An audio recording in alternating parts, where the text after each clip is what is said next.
আনন্দপুরের ঝুবড়িতে ভয়াবহ অগ্নিকাণ্ড, একের পর এক বিস্ফোরণে কেঁপে উঠছে মাটি, কালো ধোঁয়ায় ঢাকলো গোটা এলাকা। আতঙ্কে ছোটাছুটি স্থানীয় বাসিন্দাদের।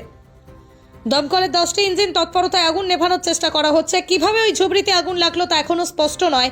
আগুন নিয়ন্ত্রণে আনাই আপাতত প্রাথমিক লক্ষ্য দমকল কর্মীদের। আনন্দপুরের ঝুবড়িতে ভয়াবহ অগ্নিকাণ্ড, একের পর এক বিস্ফোরণ, কালো ধোঁয়ায় ঢাকলো গোটা এলাকা। আতঙ্কে ছোটাছুটি স্থানীয় বাসিন্দাদের। দমকলের 10টি ইঞ্জিনের তৎপরতায় আগুন নেভানোর চেষ্টা করা হচ্ছে।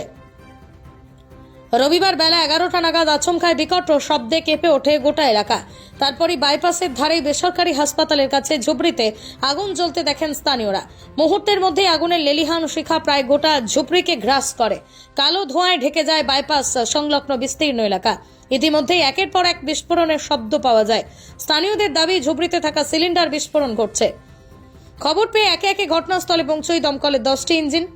দমকলের কর্মীদের সঙ্গে আগুন নেভানোর কাজে হাত লাগান স্থানীয়রাও। কিভাবে ওই ঝুবড়িতে আগুন লাগলো তা এখনো স্পষ্ট নয়। আগুন নিয়ন্ত্রণে আনায় আপাতত প্রাথমিক লক্ষ্য দমকল কর্মীদের। কারণ আগুন ছড়িয়ে পড়ার আশঙ্কা করা হচ্ছে। আতঙ্কে ছোটাছুটি শুরু করেন ঝুবড়ির বাসিন্দারা। চোখের সামনে বাসস্থানে অগ্নিকাণ্ডে মাথায় হাত ঝুবড়িবাসীর। কান্নাকাটির রোল পড়েছে এলাকা জুড়ে। আগুনের গ্রাস থেকে শেষ সম্বলটুকু বাঁচাতে ব্যস্ত স্থানীয়রা।